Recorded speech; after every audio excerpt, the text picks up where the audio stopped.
I like Yoshi's Island. What? Oh shoot, the video! Okay, 3, 2, 1... The 2010s was definitely a great decade for indie games, as from 2010 all the way to 2020, we were given so many memorable games released by small indie studios.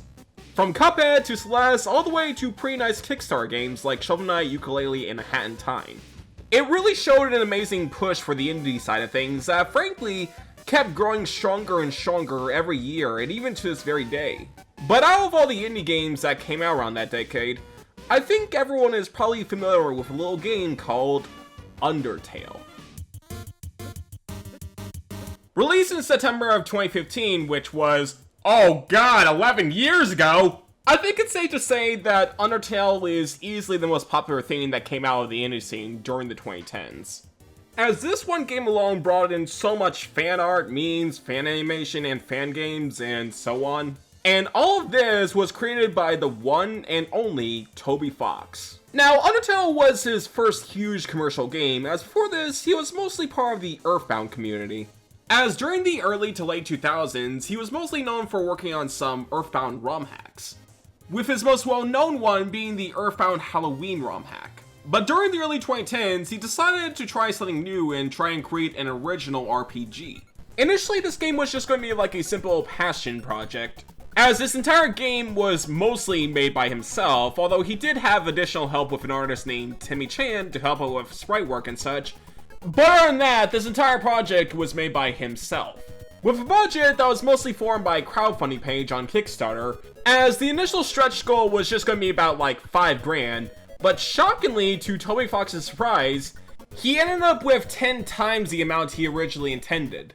And so after roughly 32 months with an even bigger budget than he originally was planning, Undertale finally came out in September of 2015 and received universal acclaim, as it became a freaking culture phenomenon, allowing Toby to collab with even more studios, both big and small, and even got one of his characters to appear in Super Smash Bros. Ultimate, which is insanely impressive. And as for my personal history of this game, well, I originally first heard of Undertale when I was just like scrolling around YouTube and such. I thought it looked pretty cool, but unfortunately I didn't really have anything to play it on, since I was a dumb 12-year-old Nintendo kid, whose main current console at the time was the Wii U. And while everyone was busy with the hype of Undertale, I was basically in my own bubble with the newly released Yoshi's Woolly World. Although funniest thing was, for some reason, and I'm not kidding, the few videos I actually did hear about Undertale made me think that for some reason it was a freaking Nintendo GameCube title. Because one of the first ever videos I've heard about Undertale, they used a freaking GameCube mock-up box art for it. And to this very day, I can't believe I came up with that conclusion about Undertale. But eventually in a year or two, I was finally able to try out Undertale for the first time, and I think it was around 2017 when I first tried it. As during that time, I was finally getting into more modern PC games thanks to Steam. And man, I really had a great time playing through it initially. And I immediately got it when it comes to the full hype to this game. Especially with the dozens of fan works thanks to the Undertale community. And even though I wasn't initially there for the Undertale hype at the beginning, I'm making up for lost times with the hype of Deltarune, which, oh man, I cannot wait to see what happens next. So yeah, I've got a lot of things to say about this game, as it's been a while since I've actually fully sat down and played it, so I'm very curious how well this game holds up after all these years. But, with everything out of the way, let's get started. Okay, so when you boot up the game, you're greeted to a small opening cutscene, where the story goes is that years ago, Earth was ruled by two different beings, which were humans and monsters. However, one fateful day, a war broke out between the two races, with the humans claiming victory, causing all the monsters to be banished within the undergrounds, being sealed by a magical barrier. And as the years gone by, the same mountain where the monsters have been trapped became slowly nothing more than just simple folk's tale, where whoever travels up to the mountain never returns, with this poor kid being the 8th person, as they accidentally fell into the underground. Because as it turns out, the barrier also happens to be a one-way entrance for the human, basically meaning that they can go within the barrier, but they can't get out of the barrier. And as the kid tries to travel through the cave, they stumble upon this talking flower named Flowey, who at first seems like a friendly individual who tries to greet you into the underground, but immediately switches to a much more sinister tone, where the advice he gives to the human being, it's either to kill or be killed. And he was about to kill the kid, but luckily was saved in the nick of time by the guardian of the ruins, Torio. And so it's now up to the kid to traverse through the entirety of the underground and try to find a way back home. It's a very straightforward setup, which honestly works pretty well in this game's favor. And even though that the premise is very simple, it heavily makes up for the game's writing, as this is a pretty entertaining and funny game. Like, even though when you try to boot up Undertale, the game tries to tell you that the monsters are like these fearsome beings. I mean, the first monster you see is a talking flower that acts malicious, but after that, all the monsters you'll meet along the way are just like these cute little glove s***os that all have their own personalities. Now, as for the gameplay, so with Undertale, it's a pretty straightforward traditional turn-based RPG. As during the overworld, the only actual thing you can do is just look around and interact with stuff like talking to NPCs or random stuff in the environments. It's you! Now, even though like the actual gameplay of the overworld is very simple, I think it works very well for the type of game Undertale is, because I feel like the main point of Undertale is mostly you trying to observe the underground and see how these monsters live their lives. There's a pretty nice variety of different biomes for you to explore. Like, you start out very simple by exploring the ruins. Out of all the areas in this game, this is probably the most simplest area to explore, most because it's just like the tutorial area. But as soon as you leave the ruins, you're immediately exploring this underground forest that's filled to the brim with traps by a pure genius. Although for some reason, the primary characters in this area feels very bare bones. And after that, there's the waterfalls, which honestly is probably the most visually appealing part of the underground. As I really love how this area looks, especially the lakeside, where it has this very nice blue glow to it. And then there's the Hotlands, which is the most mechanical area of the underground that's full of lava and industrial machinery. As the human will be climbing through different floors of this area right before going to the core and the final parts of this game. You know, what I like about the underground is that it's a pretty small place for you to actually explore, but despite that, it is frankly very compact. And even though you literally could just go from point A and point B and such, but if you stop and smell the roses and such, you are greeted to a lot of charming small stories. As well as being able to discover very useful items from the past humans who arrived on the underground as well, but unfortunately met with a similar fate of being killed by the ruler. And during your journey, you'll be meeting with a lot of various characters along the way, but 90% of the time they'll initially try to kill you. Because the only way for the monsters to actually be free from the underground and head back to the surface is if they're able to collect about 7 human souls. And luckily for Lampy right here, they still happen to need 1 more human soul to break free, so get ready to be facing a lot of monsters. Alrighty, so for the gameplay of the overworld, it is pretty simple, but it's when we head to the battle system where things get a bit interesting. As on surface level, it seems to be your very basic turn-based battles, as you get your usual stuff like attack, get info, use items, and so on. However, what makes Undertale's battle system so unique compared to other RPGs is that this whole game works around a morality system. As for every single battle in this game, you could play it as your regular RPG where you attack the monsters and earn EXP. But this is completely optional because you don't have to kill any enemy in this game, as the game heavily encourages you to spare the monsters and be friends with them, with the game constantly changing depending on which monsters live or die. And what's kind of cool is that in order to actually befriend the monsters, it actually plays more like a puzzle game. As one of the options you have in the battle system is something called Act, and doing so will have the human do certain things with monster. But when it's the enemy's turn, a bullet board will appear with a small heart in the center. The heart represents your life, as you need to dodge various projectiles that the monster will throw at you. And this is another thing I really liked about the battle system, because every single enemy in this game has a very unique and funny attack, which again gives all the enemies in this game their own kind of personality. And most importantly, you can pet the dog in the battle system. Now, graphically and aesthetically, I've got to say, Undertale is a pretty nice looking game throughout.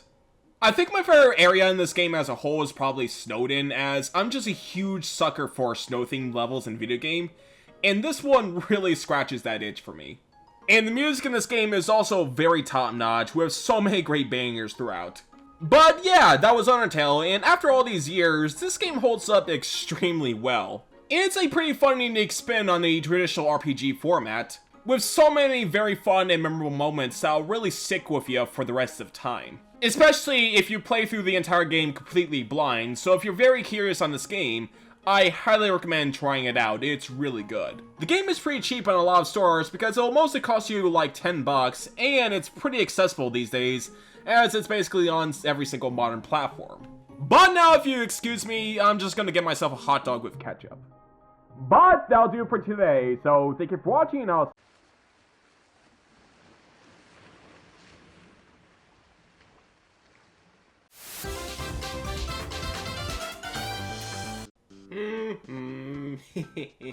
I like Yoshi's Island. Why are we... Oh, shoot the video! Okay, 3, 2, 1, go. Wait. So, 2010 was a pretty good year for indie games, as from 2010 all the way to 2020, we were given so many fun indie games.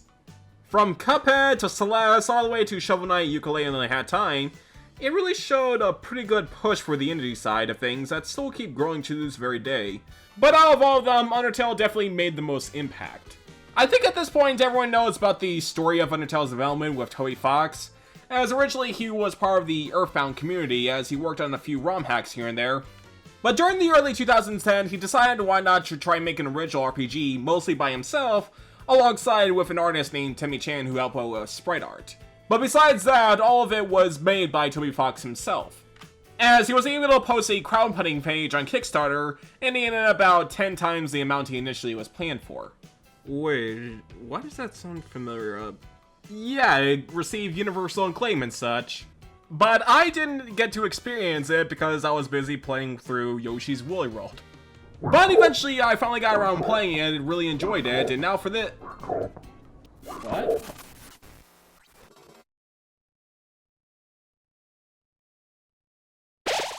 So, when it comes to Undertale, there's always two different routes to follow. With the primary one, and the one you're heavily encouraged to do, is the Pacifist route. And with this route, this is where you're basically going to be experiencing the entirety of this game's world and characters.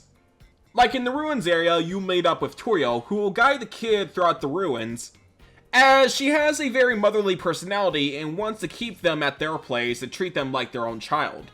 Especially since, as Toriel puts it, every human that passes by her ends up falling under the same fate as they get killed by Asgore. And so because of that, she decided to try and destroy the exit to the ruins, that way she can try and keep this child safe from being harmed.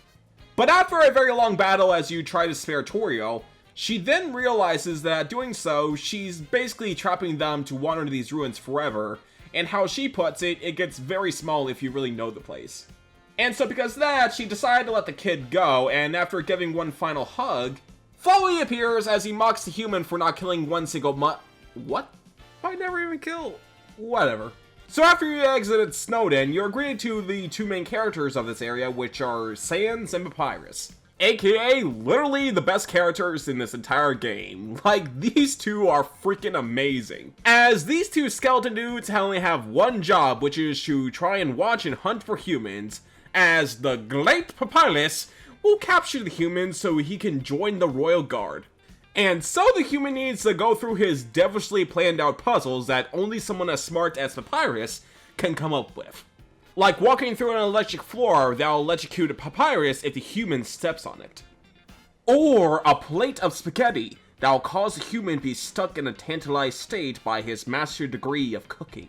And while he does all of this, he's tagged alongside with his brother, Sans the Skeleton, who is probably the most chill character I've seen in a video game, as he's just a fun guy who frankly bounces off Papyrus so unbelievably well. Honestly, Snowden alone makes this game a 10 out of 10. I especially love when Sans does his terrible puns just to piss off Papyrus. Or when Sans had to make a puzzle trap of his own for the human, all he did was pull out a freaking kid's word search puzzle and called it a day. Eventually, at the near end of Snowden, Papyrus's desire of capturing the human diminishes as he eventually grows to like the human to the point where he invites him to his place to hang out. Papyrus is amazing in this game, and easily the glue throughout this entire game, doubly so for Sans. And after you traverse through the Snowden, you then head forth to the underground waterfalls, where here you find yourself befriending a monster kid who mostly goes by the name Monster Kid. As these two kids get along pretty well thanks to the power of both having striped shirts. And as for the reason why Monster Kid is traveling through the waterfalls, well, it's mostly because they can get a very close-up look of their idol, Undyne, who was the head of the Royal Guards as she arrived to the waterfalls just so she could kill the human. And so the entire waterfall section is you trying to go through it without Undyne tanking your head, as there's multiple instances in the section where Undyne will relentlessly chase you down. She really knows how to make a first impression because she's always seen in like shadows, and she can be very intimidating as well, like this section where she slowly walks up to the human who is hiding in bushes, and when it seems like she was able to capture them, it only turns out she only caught the Monster Kid. I think the funniest thing throughout this entire section is that the Monster Kid knows Undyne is hunting for someone in the waterfalls, but they don't realize she's hunting for the human that they met up with. And things off of you being chased by Undyne on the bridge, only for the Monster Kid to trip off the bridge, but luckily was saved in the nick of time. And after all of this, Undyne finally starts monologuing about the 7 souls that Asgore needs. And this is the part where you get a good idea on Undyne's actual personality, and she's really just a massive dork. Because while she does try to handle the responsibilities of the underground pretty well, this is also mixed in with a very funny nerdy side, as she and a friend always watches anime and believes that the anime is freaking human history, where humans fight with giant swords and giant battling robots. She almost comes across as like a kid who believes in Santa Claus or the Easter Bunny. But as Undyne continues to chase after the human, they eventually wind up in the Hotlands, where Undyne slowly becomes steam fish because she's wearing metal armor near lava. But luckily with the power of a conveniently placed water cup, we were able to rehydrate her as she just walks away.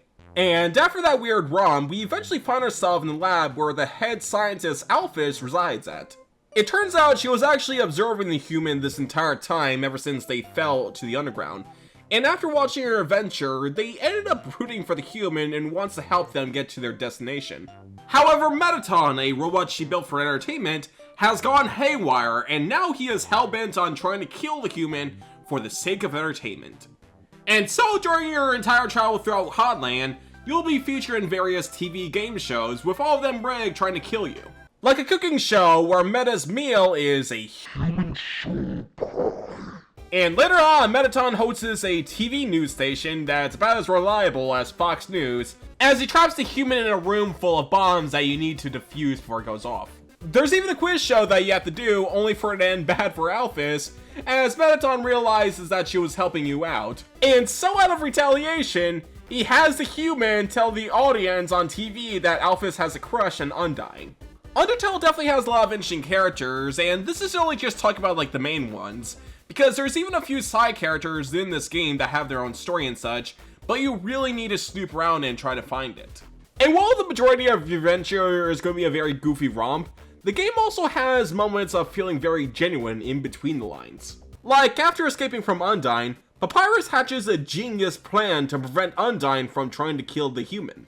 And his plan is setting up a hangout session with the two, and so when you and Papyrus arrive to Undyne's place, he just jumps out the window and uses reverse psychology on Undyne, that way she really wants to be friends with a human. And so the entire session is basically Undyne trying to be kind to her guests, while trying to resist the urge to kill. Which honestly is pretty hilarious, but while this is happening, she also explains her personal life and thoughts on Papyrus. Because she's actually training Papyrus on becoming a royal guard, however, she doesn't really want Papyrus to join, not because he's weak or anything, in fact she labels Papyrus as very tough and committed. However, she also thinks Papyrus is way too nice to the point where she's worried he might end up being killed in a fight. I mean, Papyrus's main job was to capture a human, but he ended up befriending them, and so she decided to give Papyrus other hobbies like cooking spaghetti. And so this whole session ends things off with you and Undyne trying to cook spaghetti, only for the two accidentally burning down the entire house. God damn it. And all of this concludes when you finally arrive to Asgore's home, And this is where the game takes a lot more of a somber tone. As before you head to the place, Alpha stops you in the last second to explain that heading back to the surface isn't going to be easy, because even though a soul of a human is pretty powerful, it isn't enough to bypass the barrier. As the human is going to need a monster soul as well, meaning that even though at this point the game encourages you not to kill any monsters, you have no other choice but to kill Asgore. And so just like that, the human runs all the way up to the capital of the underground, and when you finally arrive, it's the exact same house as you started at the beginning. Everything is identical, except it's in this very gray color, where it's littered with these golden flowers, which really pops out. Despite everything, it's still you. Now, while you try to continue traveling deeper into the new home, all of the monsters will tell you a story about the first ever human that fell to the underground. As a long time ago, the young prince of the underground, Azrael, found a stray human badly injured from the fall, and so he took them in, where Asgore and the queen, who was Toriel, decided to adopt the human, and so because of that, Azrael and the human were treated like siblings and best friends. Everything became very peaceful in the underground with a very bright future. However, one fateful day, the human became terribly sick after getting badly food poisoned. And unfortunately, this illness is terminal, and so because of that, the human had one final wish, which is to be rested in the center of their village where all the golden flowers were placed. And once the human died, Azrael tries to grant their wish by using the power of their soul to become powerful, and so they can go through the barrier. However, when he finally arrived to the village with the corpse of his best friend, the humans thought Azrael killed them. And so they attacked the young prince, but Azrael didn't fight back, and so when he finally arrived back to the underground, Azrael dies from his injuries, and just like that, the king and queen lost both of their children over one night. This was a very bad tragedy that honestly fueled Asgore's rage. Because not only the humans took away their freedom, they also took away one of their children. And so because of that, Asgore decides to place on a new rule for the underground where if any human falls into it, they will be killed on the spot. And all of this concludes in the Great Hall, where you're confronted with Sans the Skeleton. Now, this is the part where he'll judge you based on your actions throughout this entire adventure, as he's mostly judging you based on who lived and who dies, but since I've never killed anyone, he gives you his biggest respect before heading off. And so, just like that, there's only one monster left to confront, which is Asgore himself. And I've gotta say, I really love this section of this game, as throughout the entire game, they try to set Asgore up as like this very fearsome monster. I mean, just before this, the monster told you a story about why Asgore wants to kill the humans, but when you finally face up with him, all he's doing is just relaxing and watering some flowers, and the first thing he does is greet you in a very kind way. But the moment that he realizes that you're a human, he takes a step back, which honestly gives you an idea that he really doesn't want to do this. But at the same time, he feels like he has no other choice for the sake of everyone, even if it means taking the life of someone so young. Asgore tries to comfort the human, I guess, by trying to say it like, think of it like a dentist appointment. Where, you know, it's most likely going to be hurting and such, but the main difference is that this is a freaking execution. So I feel like him saying that is just trying to cope himself because, again, he's fully aware what he's doing is completely wrong. However, Asgore will give the human any time they want to come to the final room to confront him, if you're not ready, as he doesn't really mind waiting, because he's not ready either. But luckily I am ready to face off with Asgore, and so now it's up to the final battle. Now, throughout this entire game, it gives you a choice to either attack or spare the monsters, however this time, it doesn't give you a choice.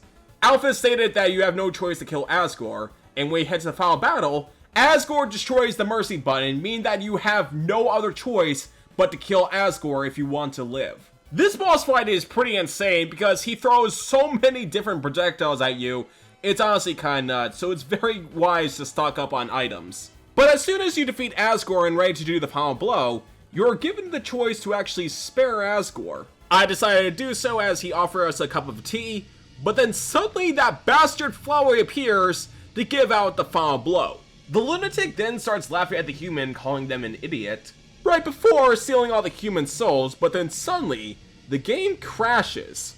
as Flowey completely corrupted your save file because he is fully aware that Undertale takes place in a video game, and so he's using the power of save and reloads to his advantage, and then Jesus Christ!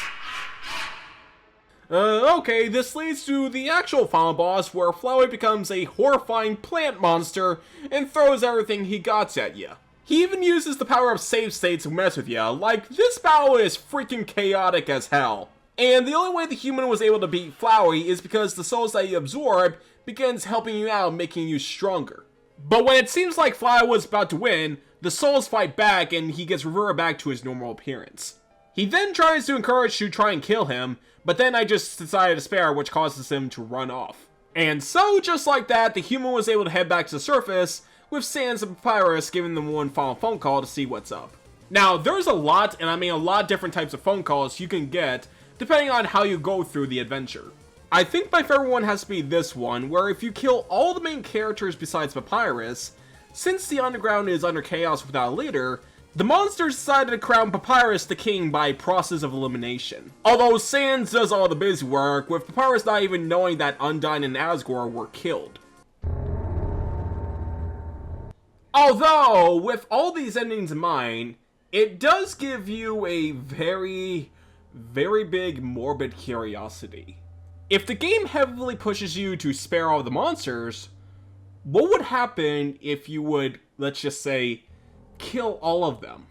And that's when the Genocide route comes into play.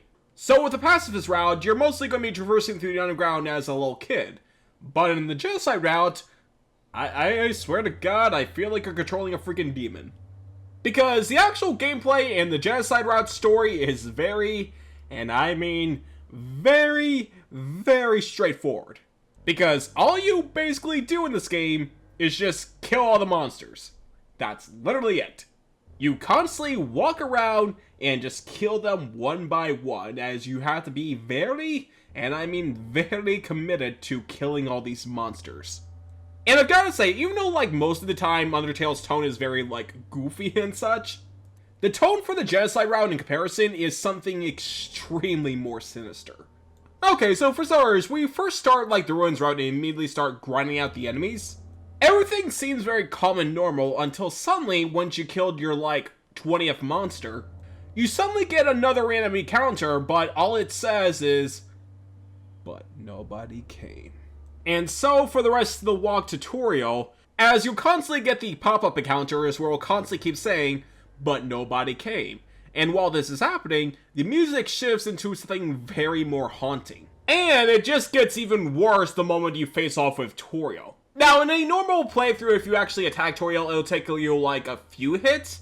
But the moment you do it in the Genocide route, you immediately kill Toriel with just one hit. And as she looks at you in pure horror, with her final breath, she states she realized that she wasn't protecting the kid, she was protecting all of monster kind. And so with the entirety of Ruins wiped out, up next is Snowden. And yeah, it's the same process as you constantly just walk around and try to slaughter every single monster in sight. You don't even do like the funny puzzles from Papyrus because the human just walks over it. Although, if you go through the Genocide route, you do get to see a side of Sans that you don't really see through the Pacifist route.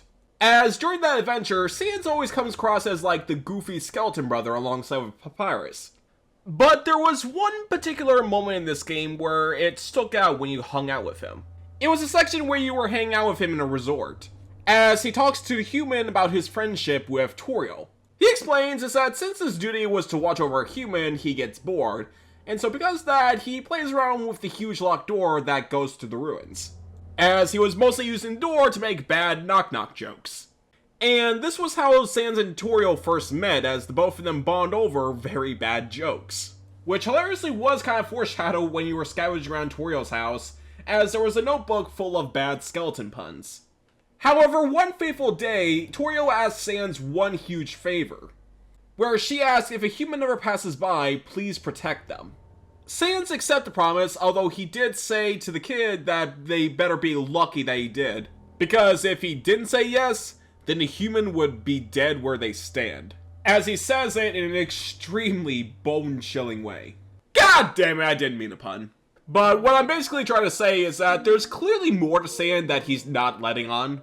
And throughout the entirety of Snowden, he'll constantly just try to nudge and try to get you off the track you're going on. With the final thing he says before leaving is that if you keep going on this path, then you're gonna have a bad time. And after that, it's just a constant, endless bloodbath as you constantly kill every monster left and right. Like, during the Pacifist route, there's this little shop where you can buy stuff, but if you go through for Genocide route, all that's left is just a note that says, "Don't hurt my family." As all you can do is actually just steal everything from the store. And the moment when you head to the waterfall, well, it's all rinse and repeat. You kill all the monsters. You still travel the waterfalls with the monster kid, although this time around I'm just worried for dear life. As at the tail end of the waterfalls, the human decides to just try and kill the monster kid, only for Undyne to take the blow. The attack seemingly kills Undyne, but then suddenly she transforms to what I can best describe as a Super Saiyan form. And my god, this boss fight is freaking tough! As in order to defeat Undyne, you need to have extremely fast reflexes, as she constantly shoots out projectiles. The ones that really screwed me up, and the ones that caused me to die easily, are the inverted arrows that will go the opposite way as it's going. But after you finish killing Undyne, it's up to the slaughterhouse in Hotlands in the core. Not much to say about it, although funniest thing is that I had no idea that the core and Hotlands counted as one big area. And so the moment I finally head to the resort, all I had to do was just kill Metaton. And then after that, we finally head to New Home once again. Although this time, instead of the monsters greeting you and telling you the story of the first human, well, instead, Flowey shows up as he explains more about his personal backstory. As I mentioned earlier, Flowey is fully aware that the world of Undertale is a video game. And so because of that, he constantly resets the whole world over and over again to see what kind of outcomes could happen. However, things start to become very unfortunate for Flowey because he suddenly starts being terrified by the human. And so because of that, he runs off, which only leads to one more monster before Asgore. Sans the skeleton. As usual, he's going to be judging the human throughout his entire adventure, and for this time, well, he's just here to just straight up kill the human. He's aware that he made a promise to Toriel, but honestly, after what the human did, yeah, Sans has every right to kill the human right now. And so it leads to the final battle of the Genocide route, and probably the most iconic boss fight in Undertale. He is labeled as the weakest monster of the underground, only having 1 HP, 1 defense, and 1 attack. And hilariously, all of them is technically true. However, Sans is not going to let you attack him that easily, because every time you try to attack him, he just simply dodges it. And so because of that, the whole thing is basically one big ol' endurance test, as you try to dodge every single attack Sans throw at you. And my lord, when Sans stated that the human would be dead where they stood, he was not kidding around. As he throws so many bones at you, these freaking things called Gaster Blasters, and uses the same ability as Papyrus and mess around with gravity. And what's crazy too is that technically his attacks does only deal like 1 damage, but his attacks also poisons you a lot, which is how he actually kills you. So yeah, this is definitely going to be a thing you're going to be here for a while. And the hilarious thing is that Sans is fully aware every time you reset, because every time you die, he'll make you remember how many times he actually killed you. And after like the 9th or 10th, I guess, I was finally able to defeat Sans as he was able to do his final attack. Where all Sans could do is just throw everything he's got at you, and when that doesn't work, he just keeps slamming you on the walls and such. But Sans does have one final trick up his sleeve, which is his special attack. Absolutely nothing. Yeah, even though that Sans has constantly dodged a human's attack multiple times, he is fully aware that eventually they will get a nick on him. And even though that Sans has these insanely powerful attacks, he is by definition a glass cannon. And so because of that, he decides for his final turn to basically stall everything out for the rest of the time, hoping that the player will just eventually get bored and quit. Lullaby, lullaby, shut your creepy glowing eyes, and pretty soon you'll be with your brother pretty soon. And so after quite literally breaking the rules, the human was able to kill Sans. And there was only one final thing left to do, which is going after Asgore, with the human immediately attacking the king, but it wasn't them that killed Asgore, As instead, it was Flowey who did the final blow, because even though that he was gleeful of the human murdering all the monsters, suddenly he had a huge instance of fear realizing that he might be next. And so with nothing left to lose, he just starts begging the human not to kill them. Only for their response is to just straight up kill Flowey, although I must say, the way they do it feels way more personal compared to the other monsters. Another human shows up on screen. They look very similar to the human we've been playing as, but no, this was actually the first ever human that fell into the other ground named Kara. And they were the ones who were practically controlling the human throughout the Genocide route. Because as you explore the two royal houses, you'll see some dialogue changes if you go through the Genocide route. It's me! My bed. His bed. Where's the chocolate? But anyways, so for the entirety of the underground wiped out, Kara wants to continue their plan and wipe out the entirety of the world. And now you're given a choice to either join them or be against them. I decided why not to be a dick and go against them.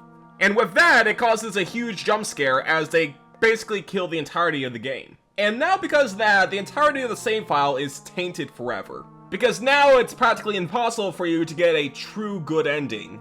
Which is why luckily I had a second save file just for the Genocide route. Although, with that being said, I feel like it's very appropriate now to talk about the true ending to wrap things up. Okay, so throughout your entire adventure, you're always destined to go through the neutral route. Before facing off with Asgore, he insists you to try and finish things off if you're not ready yet. If you spare Flowey, he'll insist you try and befriend Undyne, which is something I mentioned earlier in this video. But then after that, she asks the human to do one request, is to send a letter to Alphys in the lab. This leads to a funny section where you end up going on a date with Alphys. And this is where she explains about her love with Undyne, and so just to like help her out, they decide to roleplay. And then this happens.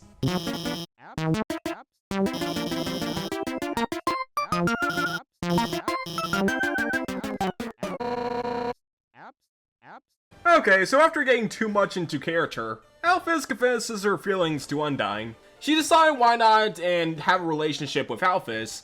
But first things first, she had Papyrus help Alphys out with self-confidence. And once the two leave, Undyne just, I guess, have a mental breakdown. As when Alphys said that all the animes that she showed her isn't actually real, she asked the human if anime is real. I said yes. And but yeah, despite all of that, the date ended up being a huge success. Although afterwards, you get a phone call from Papyrus saying that Alphys wants to meet you at her lab. And while you're there, all that's left is a note saying that Alphys wants to confess something. As the letter tells the human to go to the elevator if they want to know the truth. They do so, but then the elevator crashes all the way down to a secret laboratory. Where there, you get a good idea on some of the secrets that Alphys has been hiding from everyone. I'm not going to go into full detail about like the lore of Undertale, but I will mention like a simple brief summary of it. So the huge difference between humans and monsters is that humans are way more durable compared to monsters. As when a human dies, their soul lives on, but when a monster dies, their body turns to dust and their soul becomes lost forever. And so because of that, Alphys decides to try and experiment on the monsters to see if they can make them a lot more durable. As according to Alphys, the main reason why human souls are able to be preserved is because of the power of determination. However, when she tried to give this power to some of the monsters, it ended horribly wrong. As all the monsters' body begins to melt as they become nothing more than like these horrific chimeras. All because they just don't have enough physical matter because all the monsters are basically 80% magic. And so because of that, and unable to have the guts to tell their families, Alphys just simply kept all of them in her lab. And while you explore the lab, you can also find some old VHS tapes that tells the story of the royal family. As I mentioned earlier, the first human that they adopted died because of food poisoning by butterscotch pie. But as you listen to the VHS tapes, you get a good idea that this wasn't just a simple accident, but a tactical plan by the human. With Asriel trying to insist that this is not a good idea, but they kept proceeding. And as we all know, this plan ended up costing Asriel's life in the process. And after Alphys shows up, she finally decided to why not let all the monsters go. Even though that there could be some repercussions of doing this. And as soon as the human tries to go back to the capital of the underground, you get a couple of follow notes about Flowey because it turns out that Alphys was the one that created Flowey in the first place. And as soon as you finally do all of that and meet up with Asgore once again, Toriel shows up to try and save the human, doubly so for Sans, Papyrus, Alphys, and Undyne. And I've gotta say, I really love this scene. Despite Asgore being very remorse of his actions, that doesn't excuse the fact that he basically screwed over monster kind, because even with one single human soul, he could have at the very least leave the barrier and get more souls back to break it. But instead, Asgore just simply wallowed away in his castle, while everyone just stays stuck forever in the underground. But not just that, but also Sans and Toriel get to meet up for the first time.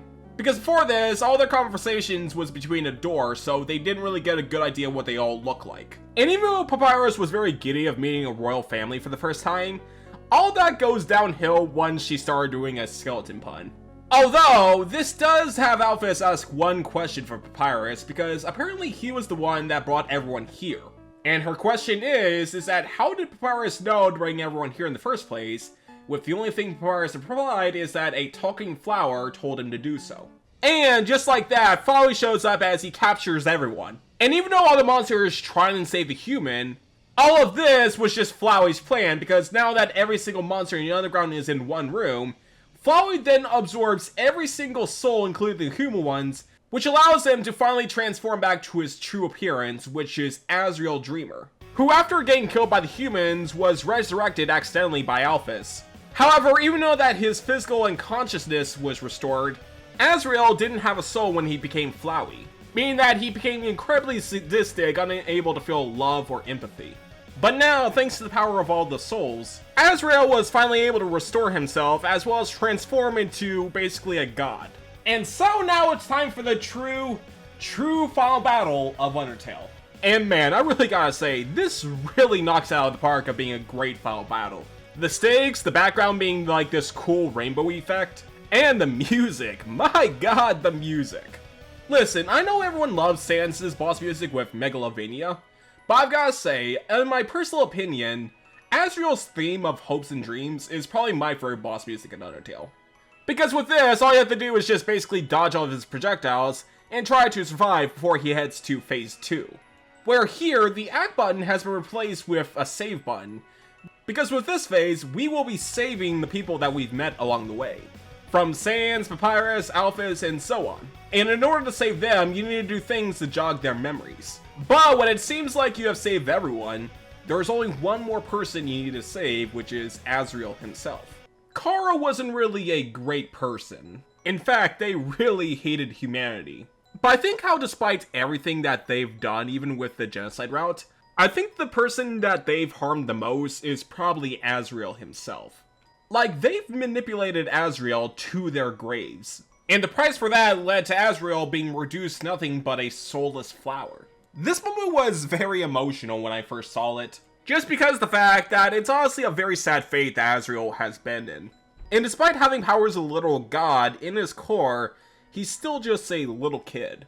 And after a very long endurance run, Azrael reverts back to his normal form, as he apologizes to the human, although this is where he then realizes that the human that he's been talking to wasn't Kara. But instead, the kid's actual name is Frisk. And so, to make amends, Azrael decides to use all the souls to finally break that barrier. However, because of this, Azrael will eventually turn back into Flowey, meaning that he'll stop feeling these emotions that he finally starts feeling for the first time in who knows when.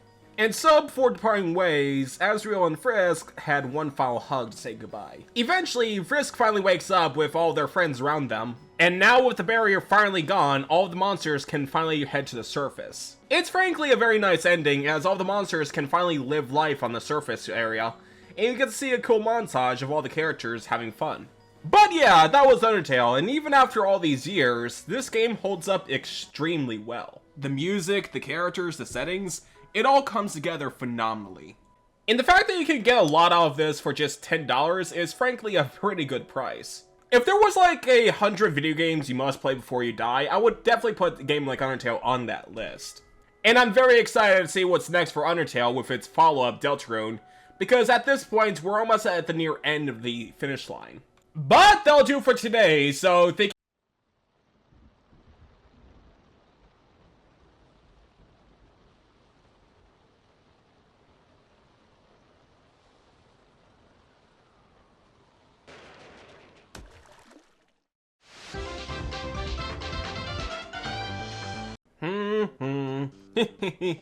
I like Yoshi's Island. Huh? Why are we still rolling? What? I gotta do a video on Undertale? I just did a playthrough of Undertale yesterday! Why do I need to do another one? No, I literally just did 3 playthroughs of it the other day. I am not doing another one. Yes, I did do a playthrough of it. I am not playing through Undertale again.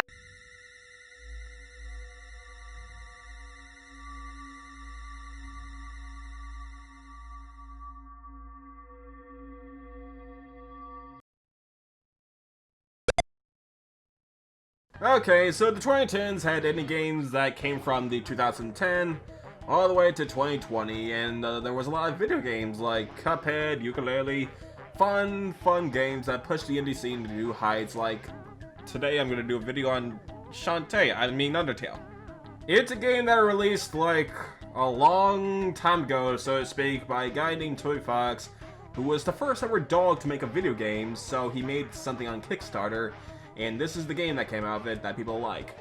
I, however, didn't play it because I was playing Yoshi's Woolly World, and yeah. And as for the game itself, well, it's a standard RPG. You can either fight monsters or spare them, and so on. Why am I even saying this? I feel like at this point everyone knows how to play an RPG. It's that straightforward. The story for this game is a war happened between humans and monsters. Now monsters live underground, and we play as a human person who fell in the underground, and that's a bad thing because monsters live underground. The best characters in this game are the Skeleton Brothers, Sans and Papyrus, especially Papyrus since he's extremely funny and cooks spaghetti. The gameplay itself is very simple, but considering the fact that the whole game is pretty short but compact, it works pretty well in the game's favor. Yeah, the battle system is the most interesting part because you can either play it like an RPG, or play it like a puzzle game where you try to befriend monsters with a bullet hell section that reminds me of the Mario and Luigi games. Man, I want to play Mario and Luigi Dream Team again. Mettaton was a pretty cool boss fight. I think I forgot about talking about Mettaton, and since I'm playing this on the Nintendo Switch, there's even a brand new boss fight exclusive to it with this cat girl. Yay! But as you travel through the underground and get to the core, you'll meet King K. Rool, Asgore. He doesn't want to kill you, neither do you, and you have no choice to attack. And yeah, that's Undertale. Holds up extremely well, the game's cheap. I don't know why, for some reason I don't want to talk about this game right now. Which is weird, because apparently I'm playing through this game for the first time in years. But now, with Undertale finally finished and such, I think I'm just gonna play a game. How about Yoshi the Mysterious Bug? This game just came out this year, and yeah, I really liked it, and I want to play through it again.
I could go for a pizza right now.